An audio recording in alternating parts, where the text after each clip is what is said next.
Hey there, I'm Nicholas Dubois, co-founder of Advanced SimRacing. We are a Canadian company. So what we did here today is for a real petrol head. He's really passionate about cars, as you can see behind me. We did a turnkey solution for him based on his needs. We try to gather as much information as we can on our client. And like we did today, we install a D-box system. We install ultra-wide cube control steering wheel. We try to provide the best quality for your budget. So let's say if you want a budget of 10 grand, we're gonna give you something that's the best for 10 grand. If you want 20 grand, then we always try to stay within your boundaries. We do try to make it as easy as possible. So the client, once we install everything, it's pretty much gonna be a turnkey. So he's gonna press start on his computer, and right after, we'll try to explain everything, how it goes, how it works, and then he's ready to go. Our aluminum is from USA, treated in Canada, cut in Canada. So we do sand all our aluminum piece just to make sure the powder coat sticks to it. And that's one of the reasons why we use powder coat, is to make sure you have the best aluminum finish in the industry. And our quality is beyond what you can get with any other competitors right now. We are really, really passionate about all the gear, all the cockpits, all the sim hardware, and that's why we want to create something that's really going to reflect our passion into our product. Come visit us at advancedsimracing.com. You can always reach us if you have any questions. You can call us, you can text us, you can go on Facebook, like our page, ask us questions over there, and we'll make sure to answer every questions there is. We are very passionate about what we do, and we try to make it as easier for you to go into the sim racing world, because there's a lot of gear, there's a lot of options, but let us guide you through your process, and let's hope you'll be an Advanced Sim Racing customer.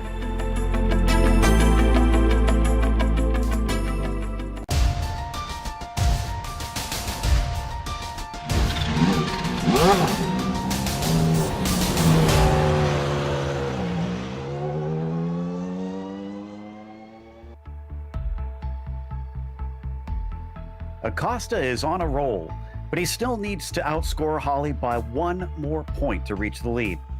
A trio of wildly different tracks has proven just how versatile the private label driver is. But the test is not over, and we now take on a half-miler. Can he beat his rival on old-school ground? We'll find out soon as we get ready to watch Round 8 of the PRL NASCAR Truck Series, and you'll see it all live here on the Global Sim Racing channel. Hi, I'm Joe Peak, and with me in the booth is Adam Lindgren. Behind the scenes is our director, Sean Ambrose, and he's using cameras provided by Dougie Beard. The Nashville Fairgrounds has come back to the attention of race fans as of late. Let's head to our track guide to find out more about this place's resurgence. The Waltrips, the Marlins, Bobby Hamilton, Jerry Mayfield, legendary names in the world of NASCAR. And they have one thing in common. They spent a good part of their early careers here at the Nashville Fairgrounds Speedway, a track that recently took over the title of longest continuing operating facility in the U.S. from Milwaukee. Cup cars raced here until 1984, B-Class and trucks both left after 2000. This facility may have opened in 1904 at the beginnings of the track we know of today in 1958, but with modernization, it's on its way up. While many consider Nashville to be a half mile, it's actually a bit longer, at just shy of 0.6 of a mile in length. From the top down, it looks like a traditional oval, and there isn't a whole lot of difference between the four 18-degree banked corners, at least on that map. But where the character comes in is the bumps. This track hasn't been repaved since 1996, and it shows. But we could go over where all the bumps are, but they only give me about 2 minutes here. But navigating those is the key to a good lap. The All-American 400, one of the premier super late model races in the country, runs here yearly. ARCA has been making stops here again as well, and they have a huge slate of local racing here with street stocks, modifieds, trucks, and even Legends cars. And they are all vying to be that next Darrell Waltrip or Sterling Marlin, as Legends are made right here at Nashville's Fairgrounds Speedway.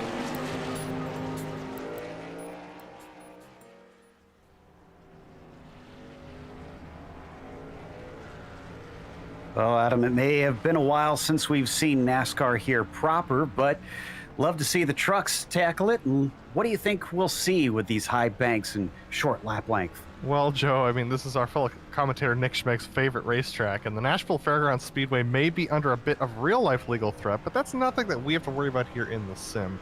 This 0.57 mile or 0.96 kilometer oval features 18 degrees of banking in the turns and a calm 3 degrees on the straights. Even with the tight turns and low banking, these trucks can keep up to nearly 100 miles an hour in the turns, but the nature of these momentum machines means they only gain 20 miles per hour on the straights, making late braking and tire management the name of the game tonight. If we get some green flag running tonight, managing wheel hop and loose-in conditions will be crucial to mastering a fast pace over the run. Late in the race, I would expect to see some bumper-to-bumper contact to try and gain positions as well. Add to that 29 eager truckers and a tight points race at the front of both the drivers and the team's championships, and it should be an exciting race tonight, Joe. No doubt about that. The question is, will it be a clean one? Now, as we get ready to watch the racing, we'll want to remind you that our broadcast is brought to you by ASR. Owned and operated by passionate sim racers, Advanced Sim Racing designs and builds the sturdiest and most durable aluminum profile racing simulation cockpits available in the market today. Visit them at advancedsimracing.com. It's also sponsored by RaceLab. RaceLab helps you to improve your driving skills with modern overlays, race statistics, and native VR integration. You can get the best out of iRacing. Start using it now for free at racelab.app. Today's broadcast is also proudly sponsored by ButtKicker. ButtKicker products add an incredible immersion and realism to any game. Feel every nuance and truly put yourself in the driver's seat. Check them out at thebuttkicker.com. Today's event is also brought to you by SimMSA. Simulation Motorsports Affinity provides many consulting services, from completely customizing simulators to managing teams, individual drivers, and complete events. They're working hard to bring everyone together at one place to support and promote sim racing internationally. Find out how you can bridge the gap between virtual and real motorsports at SimMSA.net. And finally, the PRL NASCAR Truck Series is brought to you by NinjaTrader.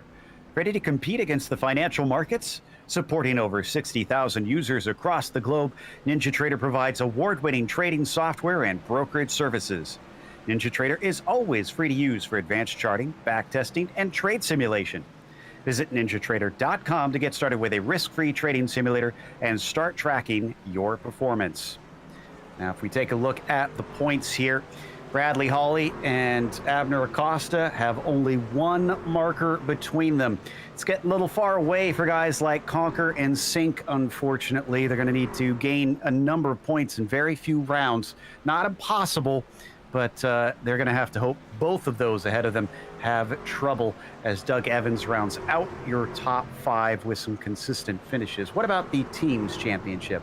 Well, the Whataback Overdrive Racing team currently leads with only 4 points over private label Team Hype. That is extremely close, especially with the drivers that they've got going on in both of those teams. Whataback back row, 58 points back. They're definitely not on for that first lead battle, but they're in a battle for themselves with their other teammates, their sister team, Whataback Next Level Racing, only 6 points behind them. Then Pure Sim Esports, only 12 points behind third position. So it's really open for that bronze on the podium for the team standings, Joe.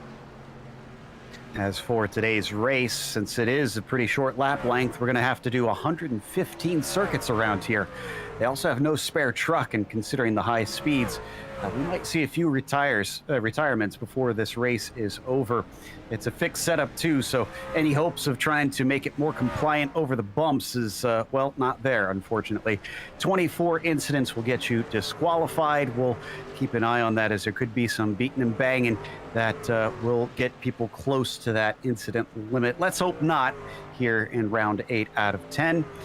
And we're waiting for the warm-up session to finish, but Daniel Knight, interestingly, is our quickest here this evening. Abner Acosta has not been doing so hot here in the practice sessions. He's only just jumped up to 6th in recent laps, Adam, which, yes, he doesn't need to win necessarily, but I have to imagine he wants to continue the momentum that he's got going in this championship.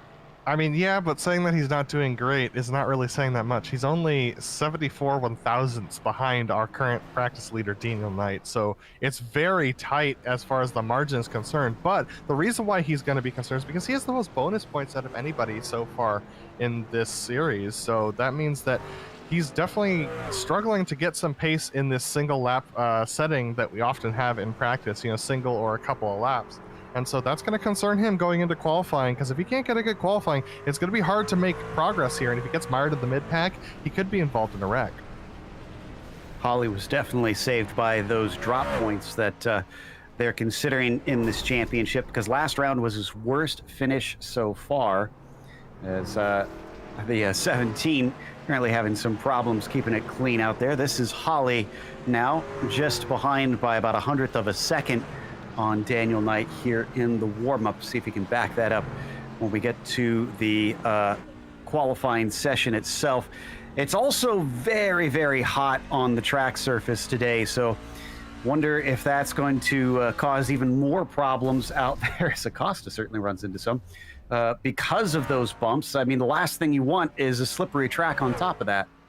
Yeah, the track is pretty rubbered in, which means that it's going to get a little bit slipperier on the, well, it's kind of a toss-up, because as the track rubbers in, it gets a little bit more grippy with the hotter temperatures. It's when it gets cold is when the rubber gets slick. So it'll be interesting to see what the difference is for these drivers. Now remember, they are driving those fixed setups, so it's going to be a real challenge for these drivers. And it looks like they're dealing with snap loose conditions off of the corners in this practice session, and that's probably going to carry over to the race, which is going to be a challenge for them. Yeah, you can see Blackhall just all over the place when he's coming out of there, and absolutely chucks it into 3 and 4. He dives it down low. Looks like he might be parking it, taking a new truck after that contact. We're up to 30 drivers now, as we've had some others recently join, which certainly doesn't help the matters of this half-mile circuit. And after last week's race at the road course, this is going to be a whiplash for sure. Drivers having to reset their brains on how to race in such tight confines. Absolutely, and this is definitely, it's going to be a very different beast, especially when it comes to the qualifying session, which we're about to start here in just under a minute. The qualifying for a road course is all about trying to get the entire circuit right and trying to maximize your corner exits, but here in the PRL series with the shorter tracks, it's all about getting every single thing right about this track. It's about getting that entry right, getting it rolling through the corner, getting the right angle of entry, getting the right angle of exit. It's such a challenge to get it right at such a short track. And really no place to hide either. If you do make a mistake, your rival's likely to be right on top of you, and you're likely to be on top of some lap traffic. There's just things that can go wrong so fast around this track as the checkered flag comes out in our warm-up session. So it's off to qualifying. Everybody's going to have 2 laps to put their quickest one in, which means it's not going to take very long to finish up your qualifying. We'll see if anybody waits patiently for some cooler temperatures, or maybe just to see what everybody else has underneath them. And I think Austin Hunter might be one of our first ones out. There's not a lot of hope for much cloud cover to come across and cool off this track, and the track temperature didn't change at all between practice and qualifying, so we're probably not going to see that much of a track temperature change over the course of qualifying either. So I know that some drivers like Bradley Holly like to wait, but here we go, riding on board with Austin Hunter as he's trying to set his first time lap. So down the back stretch, he gives that wall on the outside quite a bit of margin. Maybe just wants to get a banker in so that he is able to put himself in a representative spot. 19.3 is the first one on the board. Let's see who else is able to mark one down. Looks like Curtis Young immediately goes quicker. Colton Lane now into third. Bittner behind him. And Patrick Cowgill's 31 truck is only 300ths off the pole time. You were talking about it before. It does seem like is incredibly small margins between the drivers here. Yeah, that being said, at the top of the field, Curtis Young's time actually is one of the bigger gaps that we've seen in practice for the lead of this race. And Austin Hunter jumping up to third. Patrick Cowgill, though, puts a time in that's about 7 100ths faster than Curtis Young. And that may seem like a small margin, but that's another pretty big gap compared to practice. Josh Conker still looking for his first win of the season. I think first win of his career here in the trucks is Evans. Apparently not going to have that one counted. Conquer, though, up to the pole. And that's his first lap. Oh, Yeah, I think the first lap's going to be fastest with this, with the amount of heat that we have on the track, because you want to use those tires while they're still at a lower temperature. And he did that fairly quickly. Conquer with a little bit of a snap off the corner, just about, yeah, just 2/100ths slower on that second lap. So good speed from him on a single lap pace. Here's Doug Evans on his second lap, trying to set a time of 25.729. Not going to be great for him, unfortunately. It didn't even count, so unfortunately that's not going to work out. Westerfield coming across, trying to improve, does by 0.2, up to a 19.341. Zemke next across. CM Pennington also puts himself into 11th. Zemke goes 9th with that 19.561. Nick Hunter just starting a flyer. This is Dalton Geyer in the meantime. And, ooh, it does look very loose coming off of 4. 19.312 is very handy, though. That puts him on the second row. And Acosta just on the backstretch now of his first timed lap, so we'll see what he can do. He's a little bit wide through 3 and 4, a little bit loose as well. So here he comes off of the corner. Didn't look super quick on that lap. A 119.186 completely proves me wrong, though. Puts him in second on his first flying lap. And Acosta has been the man to beat when it comes to qualifying. He's taken 4 pole positions, the only driver to have more than one so far this season. He was a little bit loose into 3 and 4, but Daniel Knight crossing the line at 19.246, pretty decent. Abner, yeah, he lost about 0.2 in that turn of 3. And Bradley Hawley just rolling now to start his first timed lap. So Conquer remains our pole sitter. Don't forget about Sink, who is just getting going as well. I see Mark Kalin exiting pit lane, and he was looking good in practice. Oh, and temperatures have dropped, Joe, by 2 degrees over the course of this qualifying session. So those late drivers, I was dead wrong about the temperature changing. So Danny Cervantes crossing the line, 19.447. That's going to be good enough for 12th position. But here we go, the 184 out of the final corner, crossing the line. What kind of a time does he put in? Second place, he knocks Abner Acosta down to 3rd, only by 2/1000ths of a second on his first lap. Oh, and Sink doesn't improve. He'll stay in 7th. Cervantes does. It's a 19.2. That puts him into 8th. And Hawley, second time around. Can he take that pole away? It's a 19.162. No, he is 14,000 shy. It's about as close as you can get. Mark Kalin still making some laps, as well as Jake Blackhall. Elliott White is not going to set his qualifying times. So Kalin hitting the outside walls. He crosses the line a little bit slower on his second lap. 19.3 for Blackhall. We'll put him into the mid-pack in 11th. I think he's just about got enough time to come around for his second flyer here. Nope, he's going to crash it on that second lap. So our qualifying is now done. Nobody else can set a time here this afternoon. Well then, Josh Conquer becomes only the second driver this season to claim more than one pole position in the PRL NASCAR Truck Series. And as they now switch over to gridding up, he will show up at the top of your sheet with Bradley Hawley to his outside by the smallest of margins over Abner Acosta, who will start in 3rd. Adam Shane will be P4, followed by Daniel Knight in 5th. Then you've got Patrick Cowgill in the 6th position. Sink starting to the inside of row 4, and Cervantes in 8th. Mark Kalin starts 9th, and Dalton Geyer got pushed all the way down to 10th. Jake Blackhall is going to start off in 11th with Curtis Young in 12th. Row 7 is going to be Jim Westerfield and Austin Hunter, with Colton Lane starting off 15th, next to Charles Sumner in 16th. Josh Bittner is going to start off 17th with Stacy Hunter 18th, and 20th is rounded out by Adam Zemke and Nicholas Hunter. Clayton Curry starts 21st, followed by Adam Traver. Then you've got CM Pennington in 23rd. John LaBaff starts P24, followed by Danik Momi. Baron Hilton, the last one to set a time, is 26. Elliott White, Dora Lawrence, Doug Evans, and Eric Hauk round out the 30 truck field today. So I guess it was Chicken Little for me, just a little bit too dramatic about Acosta being farther down the order than we expected, with him starting on the inside of the second row. And that looks a lot more promising, especially considering, Adam, you look at the last 3 rounds with him winning each of those last 3 rounds. That was a super speedway, a 1-miler, and a road course. That is some serious versatility. Absolutely, and not only is that good versatility, he's got a good starting position. He's lining up behind pole position with Bradley Holly, first truck on the outside.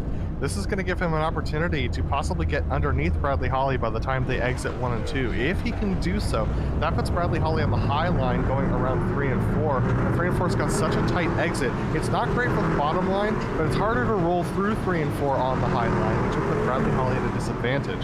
So he's got a great opportunity to keep the championship leader in touch, especially going into the second lap. Let's take a look at some of our onboards here today during our pace laps. We've got the number 31 of Patrick Cowgill showing us his view once again. There you can see his triple screen setup. And then we've got Austin Hunter, who will be starting from pretty much smack dab in the middle of things, 14th for him. Who hopefully by now he's realized that he's got those glowing headphones on either side that keeps distracting us. And then finally, as has become tradition, Bradley Holly is with us on the outside of the front row. So we come around on the second pace lap. The pace truck is going to peel in. Josh Conker will be starting things off in that 54. And I have a feeling he'll be happy that he's got that clear track in front of him if he can hold on to it over Bradley. There goes the pace truck. Waiting for the green flag here for the 8th round of the PRL NASCAR Truck Series. And the green flag is out. It's a decent jump, but then coming back at him, looks like Bradley Holly a little better. And then he falls back in line as they enter turn 1. To his inside, Acosta gets pinched down a little bit, has to fall back behind him. A little bit of side-by-side racing down farther through the field, but it's a clean start. Yeah, not the greatest jump for Conker at the front of the field. Bradley Holly got a lot of wheel spin on that top lane, almost all the way into turn 1, so very, very close for him. But now it's Bradley Holly, Abner Acosta in 2nd and 3rd, Daniel Knight there in the 4th position. Then we start to get pretty tight there between Adam Shane and Daniel Knight actually for 4th and 5th. Patrick Cowgill now battling with Thomas Sink back there as well for 5th and 6th. Yeah, we can see it from the onboard looking back. That is Knight to the inside with Shane to the outside in the 65. Trying to hang tough. Not sure if it's going to work, though. Yes, they get single file, but a big wiggle from the 48 behind them. Yeah, Thomas Sink almost lost it there coming off of 2. It's a little bit early to be losing it that much there. But, man, the leaders are gone and away right now with Josh Conker and Bradley Holly. Holly actually is clinging to Conker pretty well right now. Conker with the fastest lap. And then Abner Acosta a couple seconds back. Daniel Knight, though, just clipped the wall exiting turn 2. So very close for all these drivers, and the heat really getting to them. I have a feeling we're going to see plenty of damaged trucks before this is over. Up at the front, though, Conker is still controlling things, but not by a lot. That is Bradley Holly that you see behind him, pushing him every inch of the way. Acosta starting to fall off as a little look underneath and a hello from the 184. Absolutely, Bradley Holly wants to move Conker and get this thing going at the front of the field. He's got better pace, but man, it's so difficult to get off the corners right now. This setup is so tight for these drivers. It ends up snapping loose on the exit of the corners. You can see Conker entering the corner, Bradley Holly exiting here. A good run from both of them that time around. Bradley Holly's not going to have a chance to look to the inside now. Oh, well, I mean, Conker goes up the hill. Bradley's going to take the opportunity. Oh, but he just can't get on the throttle. We get a caution. Nicholas Hunter's around. And, yep, the 109. On the front stretch, seems to have found the wall, but I think it's the inside wall, interestingly. Let's take a look at the replay. Yeah, this one's just a simple getting a little bit too loose coming off the corner. He wanted to turn underneath of the 60 here, but couldn't quite get the over-under done because the truck didn't want to turn. So as you see coming off of 3 and 4 here, truck's just going to want to take a dive to the left. He almost corrects it, but then gets it a little bit too swapped up, hits the inside wall, and that's going to be engine damage for Nicholas. One thing we haven't talked about yet is the limited number of tires that they have. They only get 4 over the course of these 115 laps. That includes the ones they started on, so they can change tires 3 times. We've talked so much about the heat here, Adam. I mean, how do you play that? Do you hold on to it as far into the race as you can go just so they have more sets, or do you try and take them every chance you can get? Well, I mean, with 115 laps to complete, I would probably not take them this particular time, just because it wasn't quite a long enough run. You're out there for 8 laps, yes, so you're definitely going to be at threat to get it to being caught from guys behind. But with only 4 sets in the pits for you, that's not a lot of, I mean, we're less than a tenth of the way through the race, so I'd be aiming for, if we get another caution after this particular, you know, after we take the next green, that's when I would go for the first pit stop. But I think I would hang on to my tires for now, because as things tend to boil over towards the end of the race, you tend to get more cautions. Trying to see if we had a change of tires for Charles Sumner, because he came in, and Elliott White came in as well, but he was obviously a splash and dash. Yeah, Sumner just came in for fuel and maybe a bit of repairs, and he is back out. Otherwise, looks like Nick Hunter, the only other pitter, naturally to try and get some of his repairs done. No, I take that back. Looks like Doug Evans also in and out. Okay, Yeah. So getting some interesting strategy. Yeah, 4 tires and fuel for Doug Evans, so he'll be the one to gauge as to whether or not this was a good move. Now, I expect him to make some progress from the back of the field with those 4 tires and that extra grip, but I'm curious as to whether or not it's going to pay off for him towards the end of the race. We'll keep our eyes on him to see whether or not that strategy works out. He'll be restarting in 29th. The only driver farther down from him is Nick Hunter, who has gone a lap down. And we still have all 30 drivers running, but Conker has been under pressure. Has he been conserving his tires compared to Holly? Is Holly using up his stuff, trying to cut underneath that 54? We're gonna have the pace truck wheeled in and trying to push him as high up the hill as he can go to straight line this exit. The green flag waves and Josh Conker gets on the loud pedal down into the first corner once again. We go single file quite quickly for the top 2, but a challenge underneath as Knight has to deal with Acosta, who looks like he can't find the space he needs. Yeah, a little bit of contact between those two. Daniel Knight, knowing he has to squeeze Acosta in order to get that move done, does though very well. Thomas Sink looking at the high side of Acosta this time around, riding on board with Sink right now. Behind them, Danny Cervantes has collected the inside wall a little bit. He's still going and actually up to 7th position over Patrick Cowgill. Seeing some looks inside from Holly once again, but nothing doing quite yet as we continue to ride on board with Sink in the 5th position, nose to tail through much of the field. I'm starting to think that maybe the outside line is the place to be. Blackhall is currently on that line outside of Westerfield, but 35 is going to deny him. Yeah, as these tires wear, Joe, it's absolutely going to be the outside that's going to be where you want to be, because, oh, the 911 sliding it into the corner. We just saw that sliding through our screen. You can see him recovering right there, but that was really close for him. That was a great catch from LeBaff. Keeps it going. Let's take one more look at it, because that thing was fully slideways into the corner. There he goes, just chasing that thing up the hill, manages to keep it out of the wall and keep the rear tires from spinning too much, but he's going to have some hot tires to deal with going into the rest of this run. But man, up at the front, Josh Conker and Bradley Holly taking very different lines through the corner at this point. Josh Conker trying to diamond the corner while Bradley Holly trying to take a traditional line. Bradley Holly just ducking it down low, hoping that that door stays open long enough, and it hasn't yet. He falls away down the back stretch once again. This time, you see him look underneath, down through 1 and 2 instead as we ride on board. Let's watch the hands, see how much these bumps are shuddering them around. Yeah, he's definitely working really hard. You can see just how tight his grip is on the wheel, and I think that's due to the bumps. Oh, we've had a collision in the back of the field. Baron Hilton and the 97 of Doyle Lawrence, I think. No, it's Ellie. Yes, so Baron Hilton's around, and it started back there with him. And Bittner was the other one that unfortunately found himself being turned around. I think there was a tiny bit of contact with, it looks like Doyle Lawrence, like you mentioned, but otherwise, there's a great escape from most of the drivers behind them.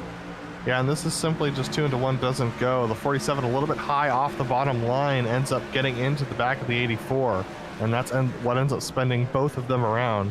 So we're going to go on board the 22, and we're going to see how this works for Eric Hauk. Nick Hunter, unfortunately, getting a piece of that, too, I'm seeing on that first replay. Hauk sees the smoke, just ducks down low. Woo! It opened up, and then it didn't. Yeah, he was putting on the throttle to get through there, and then suddenly the car slides across the track, so he has to put on the brakes again. Managed to avoid that. No damage to the 22. And on a snazzy looking truck. I'm glad he made that paint scheme survive. In the meantime, the drivers go under yellow once again, 20 laps in. Another short stint under green before we find ourselves slowed down. Sumner's going to pit one more time. Looks like Bittner will get some of that damage repaired. Joe, I think if Josh Conqueror was going to take to the pit lane, I think everyone would have followed him. But because none of the leaders came into the pits, I think that's why we're not seeing anyone come this time around. So it's an interesting strategy call, because the tires are, you can see that how worn the tires were. Everyone's up on that high line in that last run. It's going to be interesting to see how everyone handles going through yet another temperature cycle before this next restart. I'm expecting to see a lot more spinning of the rear tires going into this restart, Joe. Same here. I expect it's going to be tough. And last time, that was an interesting move from Josh Conqueror, just riding kind of a lane or two up the hill on the restart. Almost looked like a dirt oval driver trying to game the restart and straight line the exit.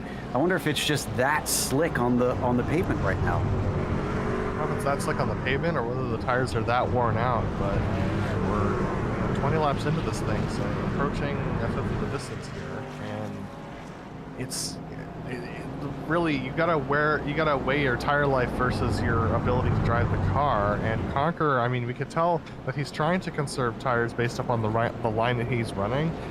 But Bradley Holly's taking a different approach, and we know how good he is on his tires in general. So very interesting to see the different strategies at play here. But considering the fact that everyone back to Doug Evans is still on their first set of tires, Doug Evans back in 22nd position, there's really no risk at staying out right now for Conqueror. Yeah, Evans is doing the worst of those in the championship hunt. Top 4 in the points are within the top 5 in the standings, only split by Daniel Knight in 3rd. But Doug Evans still running down in 22nd spot. Maybe this is why we're seeing that alternate strategy from him, hoping that he can do something different to catch everybody out, because he kind of needs it here late in the season to regain some hope. We come down the back stretch. See a little accelerating and braking from Josh Conqueror. Wouldn't think he'd need to heat up those tires, but maybe he's just testing to see what the grip is like. Here we go, out of turn 4. Once again, on it early, and a lot of squirming around that I'm seeing behind him. Daniel Knight is going to be able to get the traction down, and so is Josh Conqueror. He's easily back into the lead, and we immediately get a caution. Oh, it's in the mid-pack. Colton Lane's involved. Jake Blackhall, John LaBath, Charles Sumner also involved. I think this starts with Blackhall. Oh, it's going to be a little bit of connection issue. I'm trying to see who that is that gets him. I think it's Dalton Geyer. Yeah, Dalton Geyer completely blinking in and out, and there's nothing anyone can do to avoid this incident. Yeah, I have to imagine that Blackhall is going to be a little bit upset over that. It kind of depends on how understanding he's willing to be right now. Because, yes, he didn't mean to do that, but whenever somebody's internet connection is flashy, then it doesn't leave you feeling terribly happy about them continuing to race hard. Colton Lane is now in to repair his damage after getting caught up in it. Looks like Traver is too.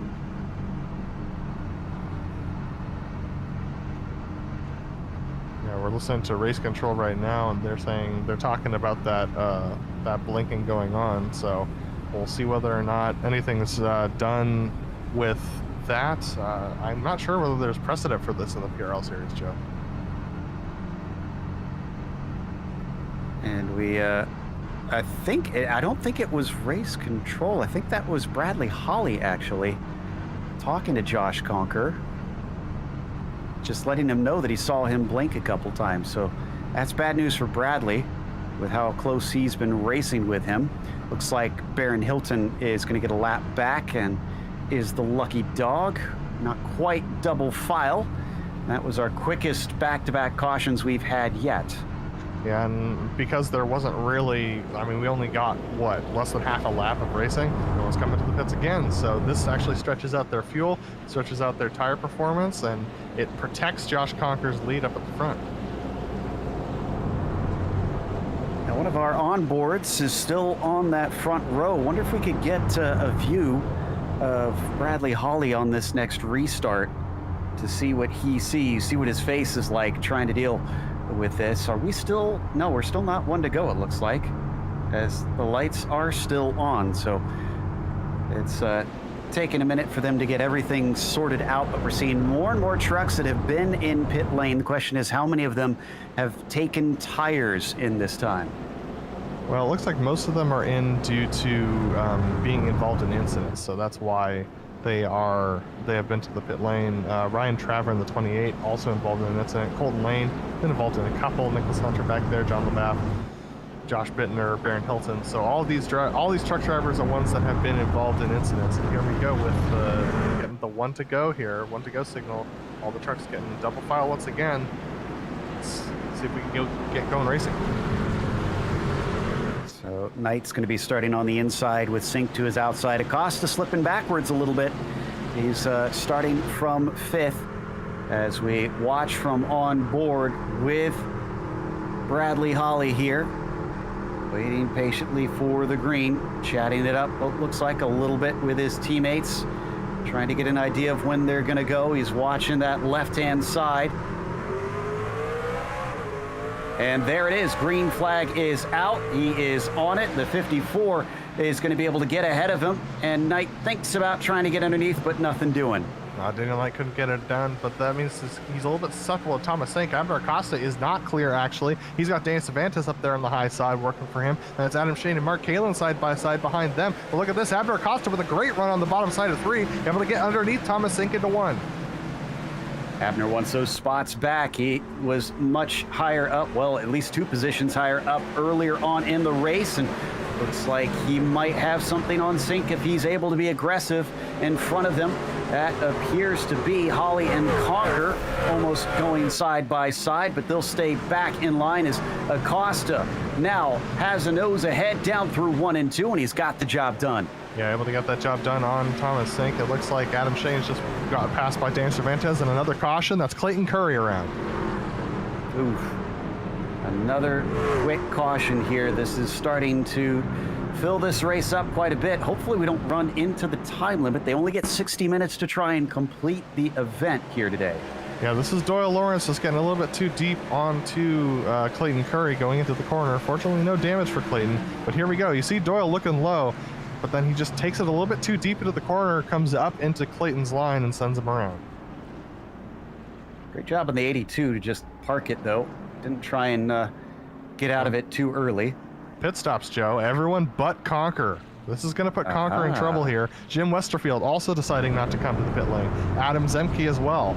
Curtis Young not coming either. So a couple of folks staying out, but a lot of our front runners in the points coming into the pits now. Once again, valuable information that could be garnered here.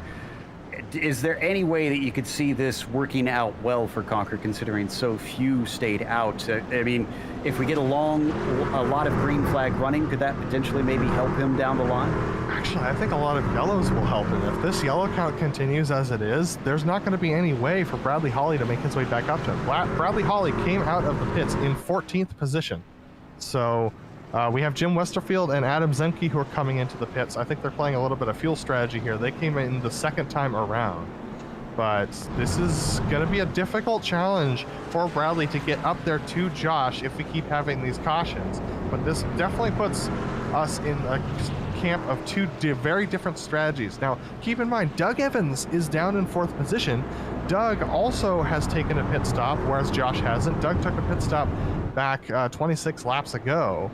So on lap 9. So there's definitely a little bit fresher tires for Doug back there. Charles Sumner having taken a pit stop 14 laps ago on lap 11. So once again, another driver who's taken a couple of tires. Curtis Young now comes into the pits from 3rd. So these drivers who are staying out, who are protecting, giving that pad to Josh Conker, starting to fall away.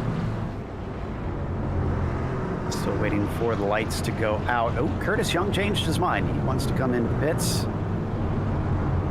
So he is going to get some service done, but he's going to go way to the back of the field. Let's see. Drivers communicate over the radio, talking a little bit about how the racing is going. A little bit of advice being given, it sounds like, on how to avoid some of that contact and get through this thing with a little bit more green flag racing. That's one thing I do love about the PRL is that, yes, they want to race hard. Yes, they are extremely competitive, but everybody wants a good show and a good, fun race. So they're more interested in helping one another out than tearing each other down. Absolutely. And getting a good race on is what everyone comes here to do in the PRL series. I mean, nobody wants to just pace around the track, so everyone wants to get some good racing in, and that's going to require a little bit more discipline on these starts, which will lead to a little bit more green flag running. And once you get to the end of the runs, that's where the real fun happens. We'll see what happens here at the front, though, with Conquer and Pennington. Love the quip from Abner Acosta in the chat. He says, we should have done a road course. We'd have no issues with yellows. So clearly he wants to go back to one of the twisty bits. Says we get a green flag, and it's a very good jump for Conquer. Evans managing to get past Pennington, who has not taken tires. Neither has Conquer, but Evans are still a little bit older than most behind him. Remember, still cuts off the 44 exiting turn 3. Blackhall is able to get underneath that orange truck because of that. Can he finish the job? And it's complete chaos in the back for all the drivers who took the tires. They're definitely trying to navigate their way through, and they're almost wrecking most of the way around this track, but they've got a little bit more work to do and a little bit more to play with. Bradley Holly and Abner Acosta right now almost side by side as they go into 3 and 4, trying to go around Colton Lane. Yeah, Colton Lane down to the bottom, and Holly is going to be able to get by. Lane pulls off to the side. He's not feeling too confident being involved in this one. Now they start to string out and get single file, but I am seeing some serious difference between pace. Very, very big difference. Bradley Holly going to the bottom side. Charles Sumner, who goes high into 3 and 4, trying to make this work. Remember, they're all trying to catch up to Josh Conqueror up there, who's about 3 seconds ahead of them right now, and they're trying to get it done before these tires wear out and before the next caution flies. And let me tell you, it's very close stuff. Look at this, back on board with Bradley Holly. He's just a nose ahead of Abner Acosta, able to get himself down there, but Abner just trying to follow Bradley through as they go by Pennington, who is on the, a little bit of contact between Pennington and Bradley. You can see him react to that on board as we go into 1 and 2 once again. Yeah, Acosta letting Holly hold his hand and pull him through the crowd right now as they come down into 3 and 4. He's gotten his way up to 4th. Finally, they get some clear air. They have to catch up to Jake Blackhall up there. It looks like Doug Evans has been able to hold him off very, very well. That's the worst thing for Conquer that could have happened, which is a decent green flag run for these guys, which means that he's definitely off sequence with the rest of our drivers. And so, wow, there's contact definitely far back in that field. You can see it 3 wide off the corner there going into 1. Great job by everybody to keep this from going yellow as we now see Kalen try and get past Pennington. He'll get that dropping like a rock. It was worth a shot, but so far doesn't seem to be helping him out quite as much as he would have liked. Pennington started from 23rd. It did get him some track position, but if this stays green as he out accelerates Traver around the outside, he's going to continue to bleed these spots.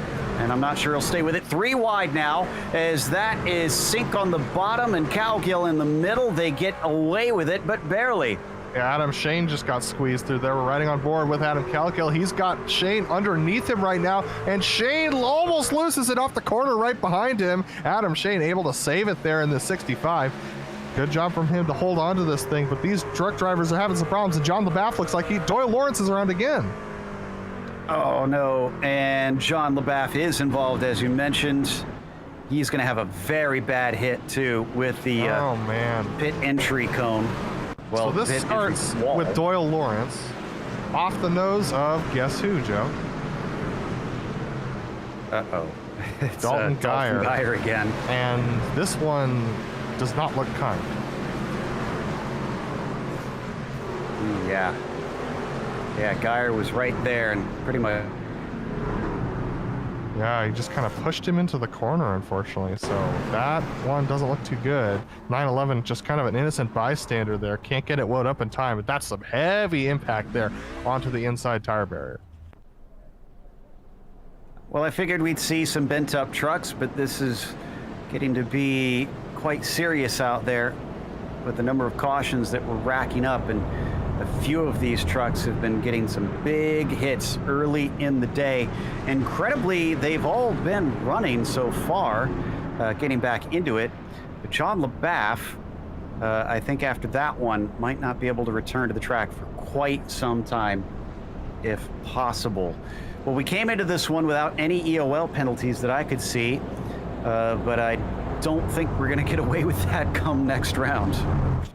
No, you know, having in iRacing, it's really kind of looked poorly upon to have a bad connection, and the second incident didn't really have anything to do with the bad connection, but 2 incidents attributed to one driver usually ends up being an end-of-the-line penalty in the PRL Truck Series. So Doug Evans we're checking out here in second position after everybody but Josh Conker has come into the pits. So as he said, Pennington into the pits. Conker, he's really rolling the dice, Joe, staying out yet another time. I don't see how he's going to be able to hang on to this one. Doug Evans, once again, he's been out there second longest, 41 laps right now. Bradley Holly and Abner Acosta in third and fourth. So they're lining up second row next to each other, and they're going to be trying to steam by these two guys on the front row at this restart.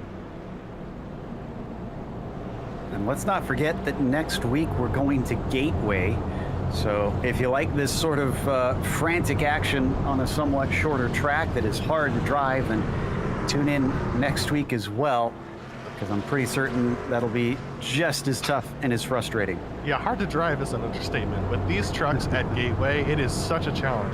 You can set it up either loose or tight, but it's going to be one of the two at Gateway, and there's no way around it. You can't get that thing perfectly set up for that course, so you got to decide where you want to be fast and where you want to be scrubbing tires off. And a lot of drivers focus on that, you know, the final turn, turns 3 and 4 around that track, and I can't blame them.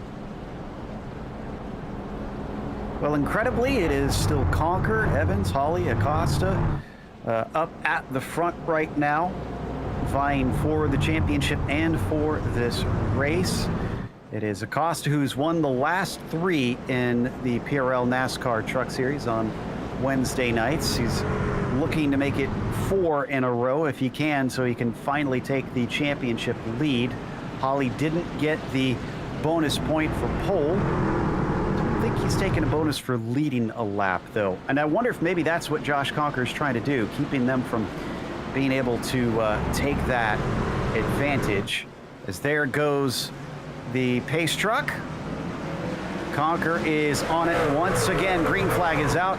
Poor start from Evans. He's starting to struggle, and Holly's after it. Oh, almost contact between Evans and Blackhall. They somehow keep from running into one another. This is checking up everybody behind them. Abner Acosta's completely boxed in by Blackhall and Evans. He has nowhere that he can go. He's got the 17 of Dana Light behind him, so he can't back out of it either. But Bradley Holly right on the back of Conker. That's almost a done deal for sure. Abner Acosta looking to the low side of Evans there. Evans trying to cut off his nose. Can't quite do so. Abner Acosta is going to have better grip on the exit. Oh my goodness, loose from Blackhall and Kalen as they came off the corner. Blackhall doing a great job keeping that from going around as they're back on the front stretch. My goodness, more door banging between Doug Evans and Abner Acosta. As the drivers come out of 1 and 2, Holly can't get the job done, keeps trying to go low, and the 54 just slams the door on him every time. Acosta's got third away from Evans, and it looks like Knight's going to do the same soon. Absolutely, Knight trying to follow Acosta through, but look at this. It looks like, oh, Bradley Holly with a decent exit this time onto the back stretch. So see whether or not he dives it deep into 3 and 4. Thinks better, but he's going to go high and try and get a better exit once again. It worked in 1 and 2. Is it going to work in 3 and 4? He's definitely got to run. He's close, but I think he's going to have to be closer than that. And yeah, no overlap down into 1 and 2. Still just ducking as low as he can off of every corner exit behind him. Acosta now has clear air, is trying to catch him. This is a better run from the 184. Gets a little bit of overlap, but then loses out. Here we go, Bradley Holly down to the low side once again, and this time he's got a good grip down there, but not good enough grip to make the exit. He gets squeezed a little bit by Conker. Holly has to take it a little bit evasive there. Josh is being made to work for this one. He'll put up a sweat and earn it. Abner Acosta, though, is starting to rock up to the back of them. Will we see a 3-truck fight for the lead? Absolutely. It's a great battle between all of these truck drivers for sure. Bradley Holly trying to regain that glory he once had after the last 2 rounds have been so frustrating for him. Look at this, a great exit this time, and look at that, Conker very loose off the corner. They can't quite get it done though. Bradley Holly can't get alongside. He tries to do the late apex once again, and this time he's got a great run. Much better speed down the back stretch, and he is going to absolutely chuck it in. A slide job from Bradley Holly, but it's going to backfire. Here comes the 54 down to his underside. He'll get the inside line this time, but he's been running the high side before. Does he know how to keep it tucked to the bottom and make it fast? The answer is no, as he gets loose, and he's going to lose second as there goes Acosta. Yeah, just couldn't quite have the tires to hang on to that bottom side. Abner Acosta through into second place, but this isn't good enough for him. He's only 1 point behind Bradley Holly in the championship standings. He needs to make sure Bradley Holly doesn't get the point for fastest lap, or for most laps led. And I mean, oh my goodness, I have to do math on my feet here. Yeah, I mean, Bradley Holly could totally do that if he led every single lap from here on out. So Abner Acosta needs to pass him and lead at least 4 or 5 laps in order to keep that point from getting into the hands of Bradley Holly. It's a narrow margin, though. Holly is going to have to fight very hard and be aware when pit stops happen, when the cautions happen, of who's doing what. Now, as they cycle around, seems like the tire advantage for Holly and Acosta is really helping them out because they've stretched away from Conker by about 3/4 of a second. Credit to that 54, though. I would have thought he'd be dropping like a rock, but he must have managed those tires beautifully the way he is still at least keeping pace with 4th place Daniel Knight. Yeah, he did a great job to keep Bradley Holly behind him for so long and able to get Abner Acosta up to them. Now Bradley Holly and Abner Acosta about to pass our first lap truck of the day. That's Nicholas Hunter as we ride on board with Abner Acosta. Look how loose Holly was all the way down the backstretch, Joe. Oh, now they're coming upon lap traffic. That's Nick Hunter. Does a good job of staying out of their way. Longer green flag run they get, the more likely they're going to start coming upon slower and slower cars. Not only did we mention that Conker's in 3rd, Knight's in 4th, but Mark Kalin with a great job climbing from 9th to 5th. Doug Evans from 29th up to 6th position here, and another one dealing with old tires on this track. They get a caution here within the next 10 laps or so. This is going to work out quite well for Conker and Evans. I think Conker's in a great position if they get a caution pretty quickly, because then everyone's going to have to come to the pits for tires because those runs have been long enough. So people who are on the youngest tires are 33 laps into a stint. You definitely have to get something done here. So I think Conker is praying for another caution, and frankly, Bradley Holly is praying for one too, because Abner Acosta started to breathe down his neck. Acosta is looking quick, and recently his forte is preserving tires, so this track might work well for him, especially when he gets a mistake out of Holly like that. He's going to go underneath him down the backstretch, and the 184 is all over the place. The truck is not looking healthy. The new leader is Acosta. A couple more laps, and Holly will not get the most laps led bonus. This season has just been so atypical for Bradley Holly. Usually we see him the absolute master about leading in the front, about minimizing mistakes. But this season, it seems like the pressure's been so high for him that's been affecting his mental game. And that seems to be what's getting to him at this point. Just making a little bit of a mistake off the corner. He had the opportunity to save it, but would have just kept the wheel a little bit straight, but couldn't quite get it done. Now we got Daniel Knight, who's on Conker. Conker's starting to fall back. He's praying for that caution to come soon. Putting a lot of pressure on as we ride on board with the 17. Doing similar to what we saw with Holly, just trying to cut down low, maybe trying to get some air on the nose of that truck to help it grip. And they continue to fight here onto the back stretch. He's looking for a better exit. Another blink from Conquer, like we heard Holly mention before. That may have caused some hesitation, but now Knight is on it. Now he's able to get the overlap. Oh, off the corner he has to lift. Yeah, Conquer was a little loose off the corner, unfortunately, and Daniel Knight couldn't put the power down that he wanted to because Conquer was threatening to come across his nose due to being loose. So Daniel Knight had to back off. He's going to have to size it up, re-rack, and go again. Great job from these drivers to get it going for this long under green. Daniel Knight, oof, every single time he gets within inches of the rear bumper of Conquer, but Conquer drifts very high this time into 1 and 2. And Knight's going to say, thank you very much. I'm on the podium now. Absolutely. So Knight's through. Adam Shane's having a real big problem. I think something's wrong with his truck. He's heading to the pits right now, back down in 19th and falling quick. So something's wrong with Adam Shane's truck. He's in the pits. Oh, and just as he does that, we get a caution. Is he going to be able to get the service done and get back out? Adam Shane was not the one that did it. Who caused this one? Nicholas Hunter, I believe. No, it wasn't Nicholas. I'm trying to... Oh, it was on the front stretch here. I think I may have found it. I'm trying to get the... Yep, okay, that was Austin Hunter, the other Hunter. I knew it was a Hunter. It was a 312. Did he have help, or was this his own doing? Oh, this is just loose off the corner, and fortunately, nobody else got into him, but that's absolutely the state these trucks were in, and guess who's praising his lucky stars right now? Josh Conquer. All of that work that he did out there to stay out there in front of the pack with no tires has put him in 4th position entering the pits. Yeah, but it's still a net loss. Remember, he was leading this race before.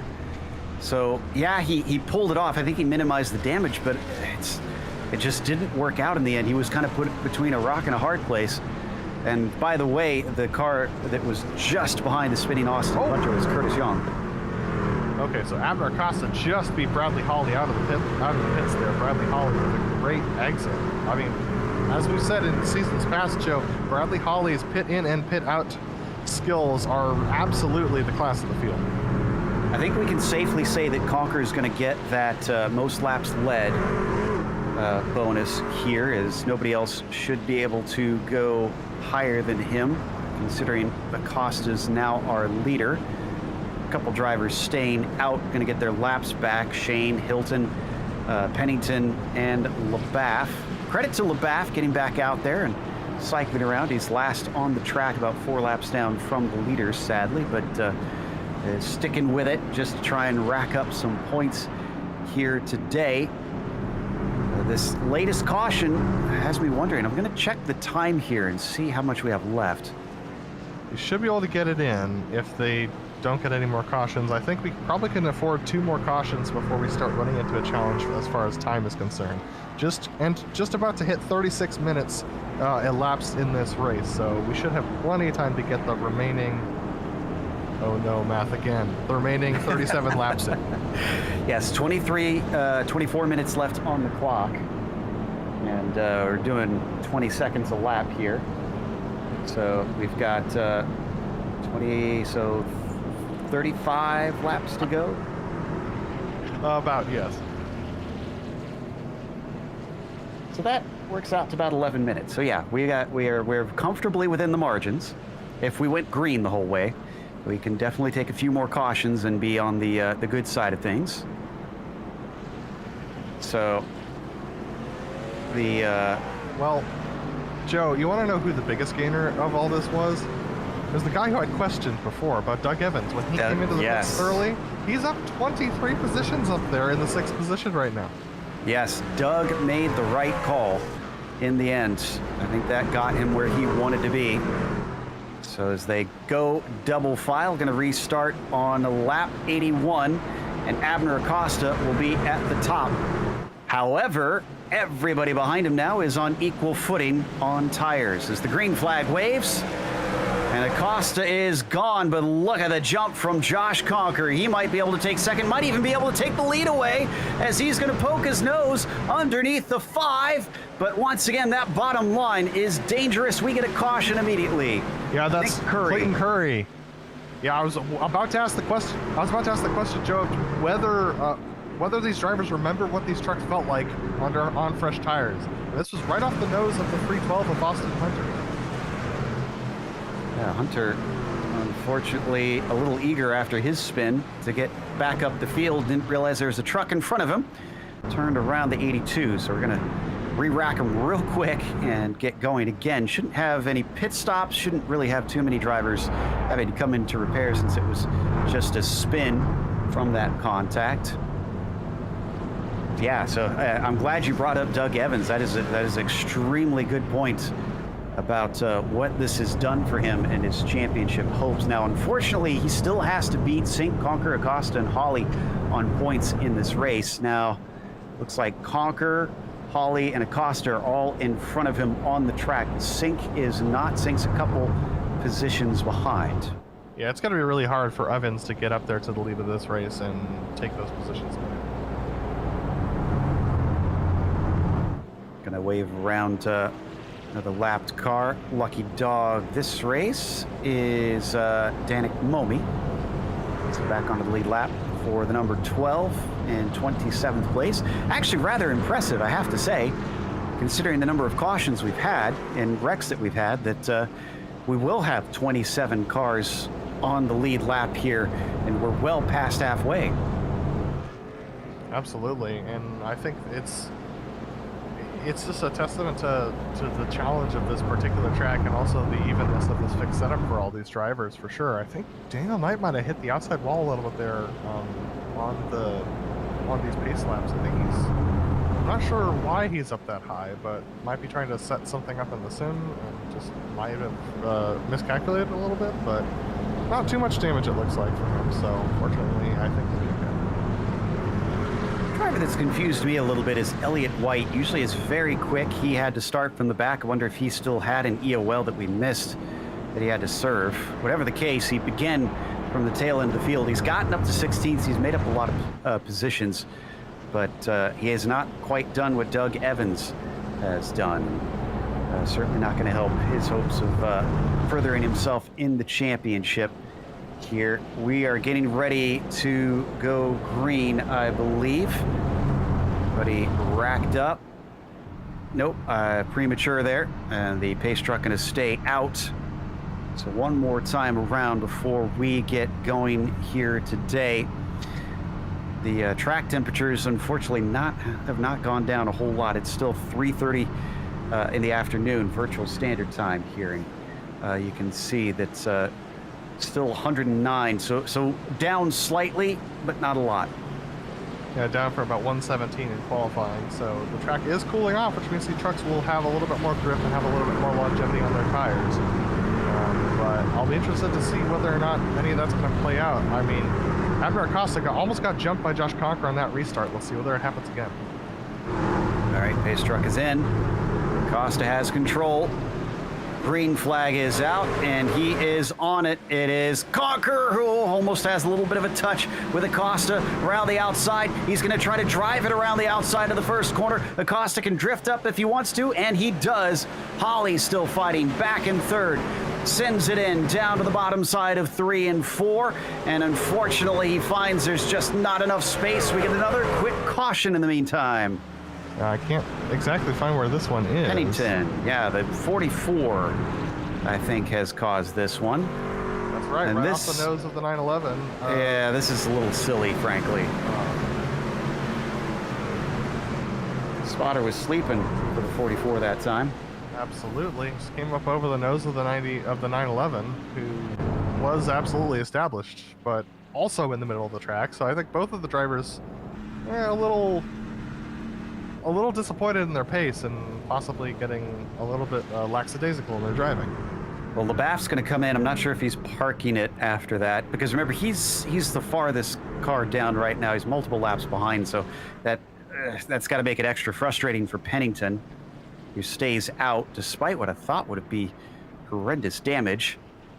But yeah, LaBaff, if he finds himself just causing problems for other people, I wouldn't be surprised if he decides it's better for him to call it a night, sadly, as much as he would probably like to keep racing. Once again, we find ourselves slowed down for another yellow. We're down to 17 minutes left on the clock. We're going to get another driver back on the lead lap in the form of Eric Hauk in the 22. So Hauk going around. I took a look, and Elliott White did not set any qualifying times. And I don't believe he went out for his qualifying run. So it's possible that he had an EOL to serve, as you said, Joe. Because that tends to be the reason why they do that. But White did not participate in qualifying. Yeah, I'm going to double check to see, because last I had looked earlier today, they didn't have any marked down, but that may have been updated since I last looked. So I'm going to make sure we get that information correct, as the drivers have some time to breathe, some time to think things over. Acosta is having to deal with some very sketchy restarts. Twice now he's been challenged, and both times it's honestly been Conker the one challenging him.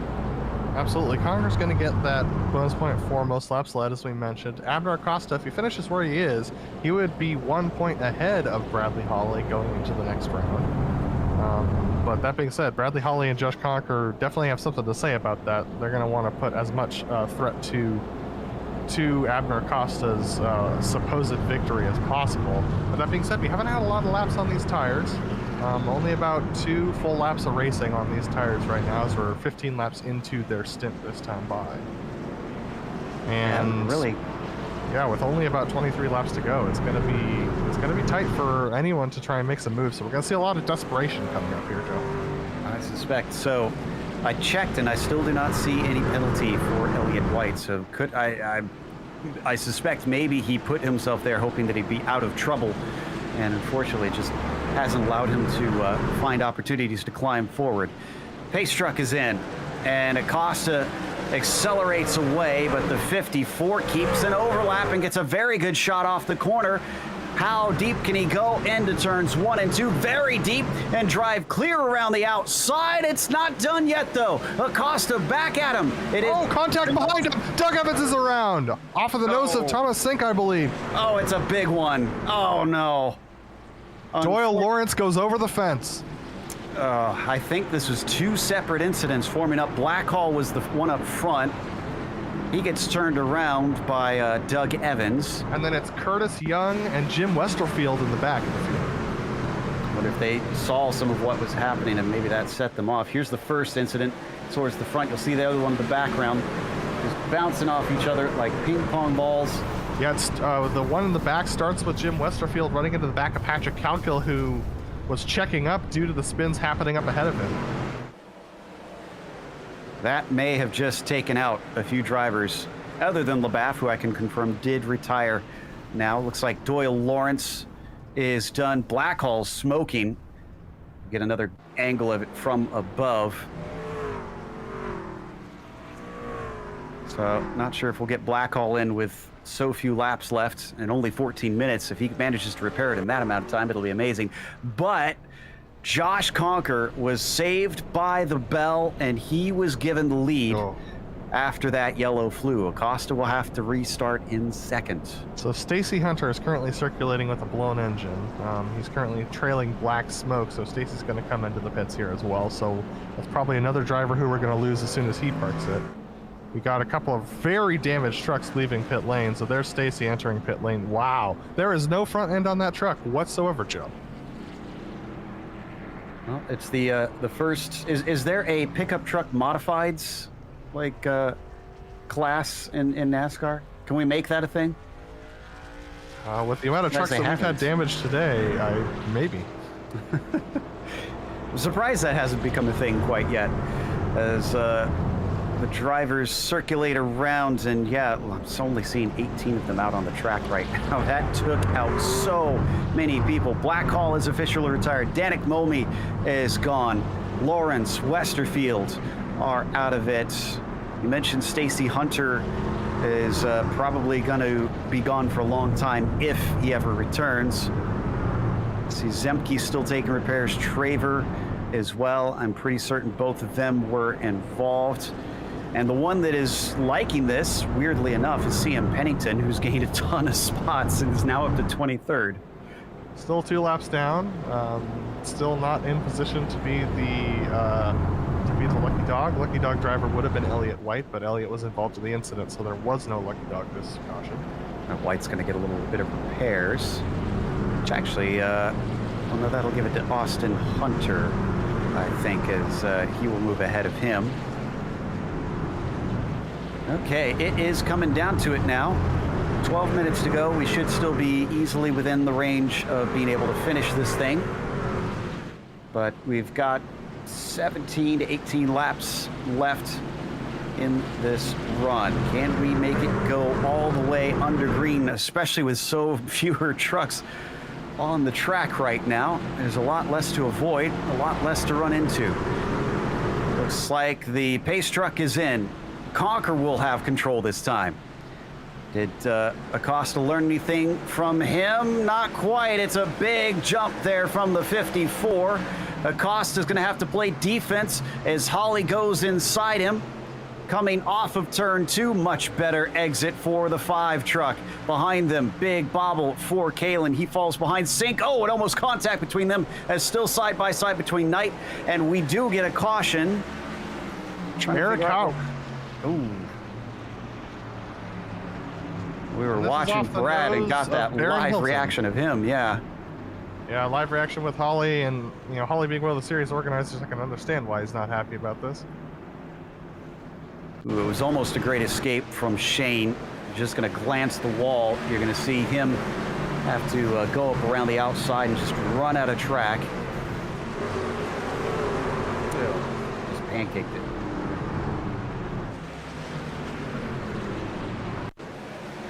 Well, that was looking like some fun racing up until that moment. Yeah, a little bit of jockeying here and there for positions. Abner Acosta managed to hold on to the spot over Bradley Holly. Conker still in the lead of the race. Daniel Knight couldn't get himself past Bradley Holly as they were side by side when that caution came out. So Daniel Knight will line up at 4th. Thomas Sink able to move himself up to 5th after Mark Kalin's slide off in turn 2. And Doug Evans fell all the way back to 9th. Not a great start for him. Yeah, Doug Evans just doesn't seem to have the pace here. Even when he got the track position, he's been falling like a rock, sadly. As for his rivals, Sink's still in 5th, it looks like. And, of course, we've been following Conker, Acosta, and Holly, who have been, frankly, the major players pretty much all day long. Have been up front and challenging for the victory, challenging to lead laps. Conker continuing to add to that tally here, even though he had already taken that most laps led bonus. Now it's just finally getting over that hump and getting that win he's been trying for so long. Yeah, we'll see whether or not he can do it. Conker has absolutely secured that bonus point for most laps led. Fastest lap right now would go to Bradley Holly with a 19.303. Alrighty. So the drivers also get a bonus point for leading laps, so Acosta and Holly will still get bonus points for doing that. Have we had anybody else lead this race besides those 3, actually? I don't think we have. I don't think so either. I think it's just been those 3. Now that is a testament to the skill and ability of them. They've been able to remain up at the front so much in this race, and the parity in that skill too. I think we're still waiting on Zemke and Hunter to get back out after their repairs. Travers come back out.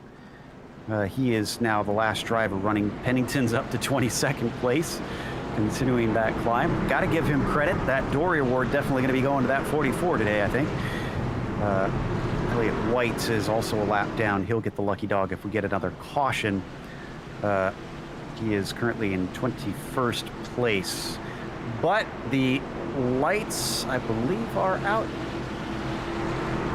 So it looks like we're getting ready to go once again.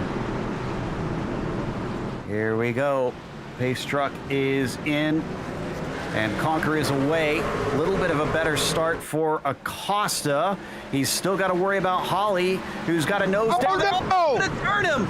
And he hits him back, but into the wall goes the 5. So it is going to be some big damage and a lot of positions lost. It could have been a lot worse. This is still pretty bad, Joe. It's a desperate move, that's for sure. I don't know. So this is really interesting because of where these two were going into the corner. So Acosta, when he comes down off at the top of the corner, he's diving straight towards the apex. Bradley Holly does not turn in until a good second after Acosta turns in. They make contact in the middle of the track there. And I believe the 17 of Daniel Knight would have hit Holly if there wouldn't have been contact between Acosta and Holly. This one's going to be interesting for the stewards to look at for sure. So Acosta is regrouped in 12th. If he's able to keep it out, and I have to think that he's going to try and risk it, see if the truck handles okay, with only 9 laps to go. No point in trying to duck it into the pits. Just gut it out from here and hope he doesn't lead too many spots. Oh, after coming in here on 3 straight wins and thinking there's a shot he could lead this championship, he's got to be just banging against that steering wheel as Conker and Holly now are looking quite handy coming up to the next round if things finish as they are. And there's very few laps of racing to go once they get back to green, too.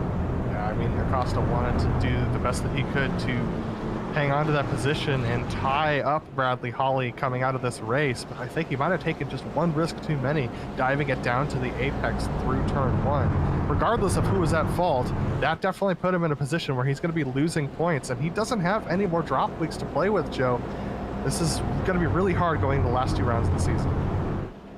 And if there's one thing I know after covering this for many seasons, it's that Holly's not going to be happy about that. Not because of the contact, but because he doesn't want to win races and win championships that way. He's not that type of driver. So I'm pretty certain that there's going to be no hard feelings between them, at least from Holly's end. But he's going to be kicking himself, especially since that, like you said, there's a chance that the stewards could penalize him, which really would hurt him if he has an EOL heading into next round at Gateway, and he has to climb his way back through the field. So still not quite lights out on the pace truck. And Sink, I'm surprised, got critted back up in the 4th place because it almost looked like he was going to move into 2nd when the yellow flew, but I guess it didn't quite count to where it looked like he was on my screen. And he is going to restart with a shot at also trying to once again get involved in this championship. We've been making so much of a deal out of Conker and haven't really mentioned that Sink is only 9 more points back than he is.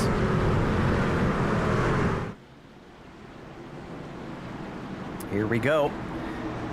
5 to go at the green.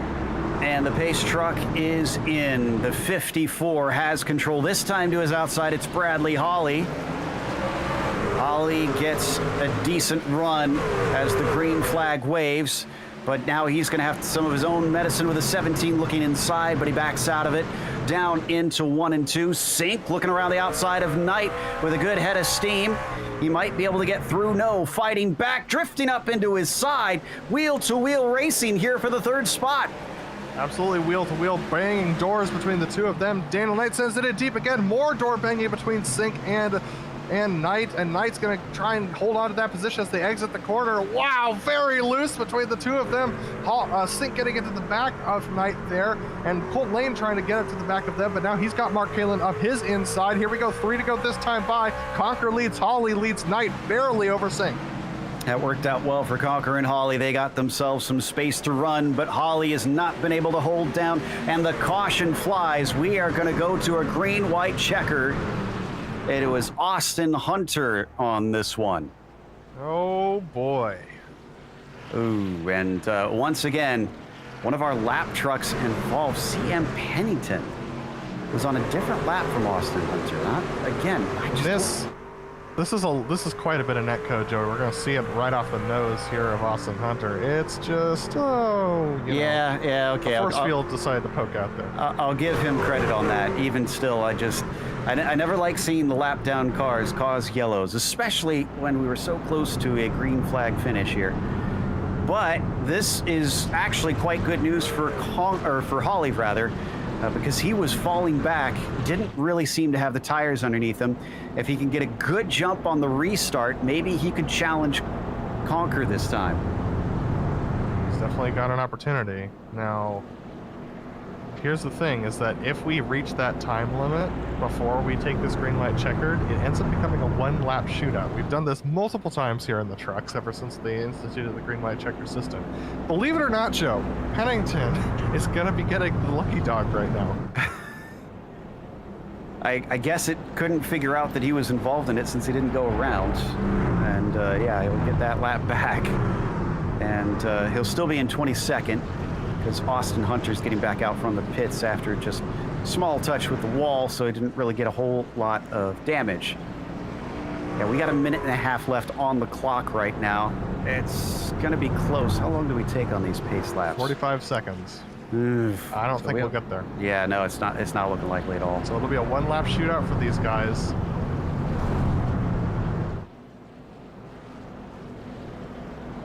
I mean, technically, they're going to go the distance on laps. I'll give them that. They made them before the time ran out. It's just you're going to see our timing and scoring not say that it's the full distance, but they did run them. It's just the last ones were under caution, and they get some bonus time. So they crossed the line at 59.02, and they're not yet double files. That means we're definitely going to get that one-lap shootout at the very end here. Our PRL overtime special case scenario that we tend to get quite often. Must be something about you showing up, Adam, because we haven't done this in a while, to be honest. Oh, I mean, it happened like 4 or 5 times the last season that I was here, so this is something that I'm very used to. You are, yeah. So they're gonna be begging us not to bring you on from for some reason. Fair enough. Okay, let's see if we go double file this time by. Gonna cross with about 14 seconds left here. Yep. It'll be interesting because so they're doubling up right before the time expired. So I'll be curious to see whether or not they do the full 2 laps or 1 lap. So we'll have to keep our eyes open. Can Holly manage to seal this away from Conquer? That's got to be gutting, especially since he's led the most laps in this race. Nerves on edge for that 54. Daniel Knight's in there too. He hasn't won yet this season. Could he sneak something in? Sink trying to get back in the championship, might make some moves as the green flag comes out, and it is 1 to go as Josh Conquer. Oh, and we're getting the checkered flag. And that's the end of the race, actually. Checkered flag. And Josh Conquer will be considered your winner. I believe they're going to try and reorder them according to where they were when the caution was flown. But Conquer goes around one more time just to cover himself off. It finally came, and under the weirdest circumstances for Josh Conquer, but he is a winner in the Precision Racing League. And officially 1 lap ahead of Bradley Holly. Let's take a quick break here. We'll come back with the unofficial results as well as driver interviews, so stick around.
welcome back to Nashville Fairgrounds Speedway. Round 8 of the Precision Racing League NASCAR Truck Series saw Josh Conker finally take a win. Now, these are very unofficial results as we expect them to do a count back since they had a strange finish under yellow. So ignore all those one-lap downs as well. But Holly scored second, Daniel Knight in third with Thomas Sink P4. Mark Kalin with fifth was followed by Colton Lane in P6, Danny Cervantes seventh, and Sumner in eighth. And it was Curtis Young, P9, and Doug Evans, unfortunately, down in 10th. Patrick Cowgill comes home in 11th with Abner Acosta after bringing out the second to last caution. Off the nose of Bradley Hawley comes home in 12th position. That's not going to be a great points day for him. Adam Shane coming home in 13th position with Nicholas Hunter in 14th. Clayton Curry in 15th spot with Eric Hauk in 16th. Baron Hilton's coming home 17th today with Josh Bittner in 18th. 19th goes to Elliott White with 20th, Austin Hunter. 21st was Dalton Geyer, CM Pennington somehow seeing the checkered flag and finishing 22nd, Traver E23. Then it was Stacy Hunter and 24th, the first of our DNFs, and everybody behind him was not able to get to the finish line today. But Josh Conker joins us finally as a winner. Josh, it took a bit of a weird one, but you led most laps over anybody else. You certainly had a quick truck today. How does it feel? Joe, it feels great. It's been a long time coming. It's been a tough season so far, and to get the win, the first one under my belt, the monkey off my back, it feels really good. Would have felt better if we had my teammate Abner there with me. We got the good 1-2 for the team, but unfortunate contact there, and we move forward. So early in the race, though, you had some nervous moments. Everybody behind you pitted except for a couple trucks. What was going through your head, and how did you manage those tires so well to go so long? Honestly, I did, instead of practicing, I did a C-fix race right before the race, and thankfully, Caden Honeycutt was in the race, so I really got to watch him and watch how he drove and where he placed the truck and how he used the tire and, worked it and saved it. So that really helped, and I definitely overpushed in that race. So I knew I could reel myself back, just kind of coast, and it's a really, really hard track to pass on, especially on the inside. So I knew that if I could qualify on pole, get out front, and then just sit, kind of coast and save the tire, that I'd be fine. And then when everybody kind of pitted there, I kind of assumed that they were all going to pit or do the opposite of what I did. So I figured with the way I was saving the tire, staying out, I would have been okay. And the caution came out there at perfect time because I was slowly starting to kind of go backwards. But yeah, just thankful that the caution came out at that right time. That's amazing what some drivers pick up from other people in what places. It always kind of leaves me agog. But next round, you're going to go to another one that's probably going to take some research. Gateway, we kind of were joking it's going to be similar to here in the fact that it's so difficult. Do you see yourself performing well, maybe making it back to back? Yeah, Gateway's been one of my, I wouldn't say favorite tracks, but it's been one of the better ones in recent years. So we'll see how it goes. We'll put some testing in next week. I won't have a lot because I have my Canadian Nationals next week, but yeah, we'll get some practice in. We'll get some work in, and it's definitely a little more road course oriented. So I could see myself and Abner both being very quick next week. Well, who helped over these months of trying make this win happen? I'd like to thank, first off, everybody back at Private Label Team Hype, Ty Stover, Tommy Milner for, always keeping on us and keeping on me to push myself to that next level to bring her to victory lane. My teammates, Abner Costa, James O'Brien, Brandon Walter, Richard Regan, Sheldon Atkins, all a good bunch of guys. And, they're always working to better themselves. And within the team, when everybody's trying to better themselves, it really helps. I'd like to thank all the sponsors, Private Label, Ethica, my personal ones, Lone Palm Design, and Fuse Graphics. Great stuff from Josh Conker, our winner here today. Up next, Adam's going to be talking to Bradley Hawley, who was very close at times. Absolutely. Bradley, after a tough couple of weeks, I mean, this probably isn't how you wanted to get it done, but it's got to feel a little bit good to be up there in second position again. Honestly, no. I'm not happy about me basically turning Abner. We had a good points battle going, and I'm talking to him now, and I should have gone in a little lighter and lower than I did, and not think what he was going to do and anticipate what he was going to do.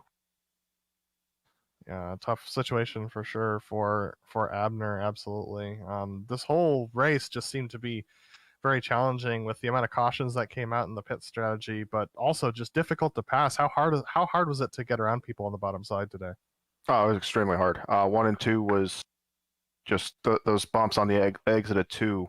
Just if you don't hit them right, it just kills you.